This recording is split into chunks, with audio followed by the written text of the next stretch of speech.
What's good, YouTube? In this video, we'll be taking a look at why BlackBerry stopped making smartphones.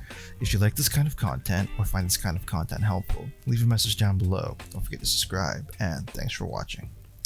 So if you're watching this video, you're probably still interested in BlackBerries and physical keyboard devices in 2023. If we want to take a look at some of the reasons why BlackBerry doesn't make smartphones anymore, we kind of have to take a look at the whole story. It wasn't too long ago, let's say circa 2008 throughout to 2012, where BlackBerry had a significant market share in the smartphone industry, by some estimates up to 20% worldwide. This made them probably the second largest smartphone maker, probably behind Nokia, before the iPhone took over the world. BlackBerry's market share was really strong in business and enterprise markets, and their devices there were known for secure messaging and email capabilities, and also later on browsing the web. Email and secure messaging were done on other platforms for phones, but BlackBerry really had the most polished product, with a combination of BlackBerry Messenger and, of course, the physical keyboard, the keys to which BlackBerry derives its name from. Around this time, despite iOS and Android already being on the market, BlackBerry was the more popular choice for business and enterprise consumers, particularly because of security and its enterprise level management capabilities. There was BlackBerry Enterprise Server, which allowed for secure and centralized management of BlackBerry devices, and this helped the company maintain a strong market in the business sector. Their devices were equipped with pretty robust encryption for the time, making them ideal for business and government agencies that needed to protect sensitive information.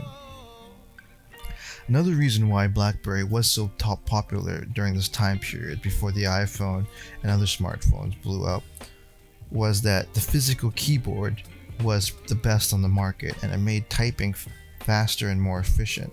They also rolled other features into the physical keyboard that just made navigating a smartphone a lot easier.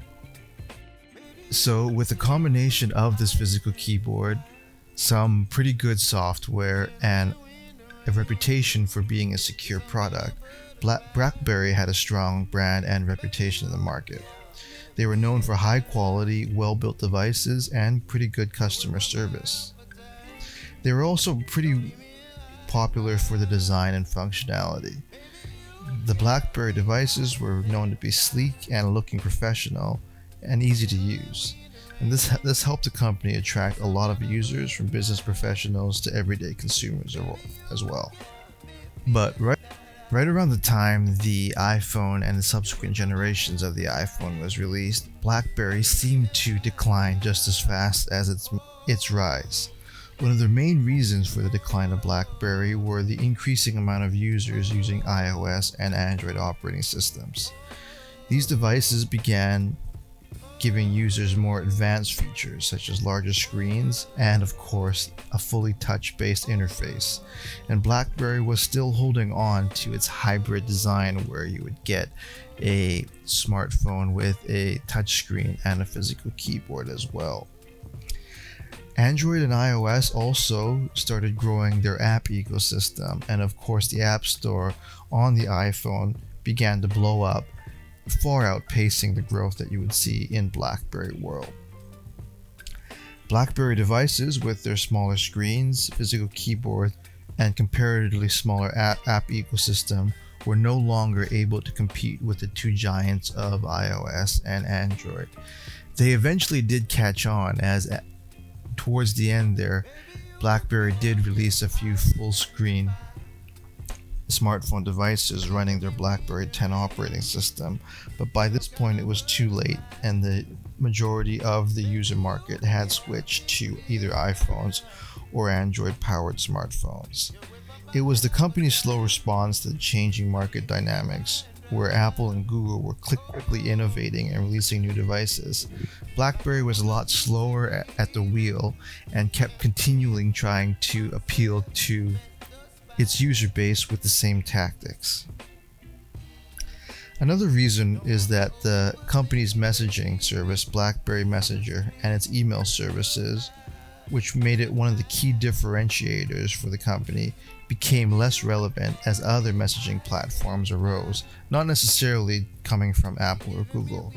Things like WhatsApp, Facebook Messenger, and iMessage began offering a lot of the appeal that BlackBerry Messenger offered and was available for more platforms. This increased competition, both on the hardware and the software side, also came at a lower cost for consumers on some of the devices and lower price points. And all of these combined made it difficult for BlackBerry to compete on their prices, which further contributed to a very rapid decline in their market share. In just a few short years, BlackBerry went from having almost 20% of the global phone market to having nearly 0% market share in the sale of smartphones, and iOS and Android devices began to dominate the market. Flagship devices such as the iPhone and the Samsung Galaxy, which offered increasingly larger and more high resolutions to screens, became more and more popular and started eating up more and more market share. BlackBerry's hardware and software couldn't keep up and were criticized for being outdated and difficult to use compared to other devices. Interestingly enough, BlackBerry's 10's gesture system built into software, where you would swipe up and then you would be able to access your apps and home screen, was actually later adopted by Apple, albeit a lot more efficiently on the Apple iPhone 10 series of phones after Apple had decided to do away with the home button. But of course, by the time the iPhone 10 came up, BlackBerry was more than down and out in terms of its hardware sector. The last of the old guard were really BlackBerry's Android devices, which were the BlackBerry Key 1, Priv, and Key 2. These devices were full physical keyboard phones with different form factors, trying to bridge the gap between the old school appeal of a BlackBerry with a physical keyboard and all the wonderful options that you have with a modern mobile operating system like Android. But unfortunately, at this time, it was a little bit too little too late, as BlackBerry couldn't recover any of the smartphone market share that it once had.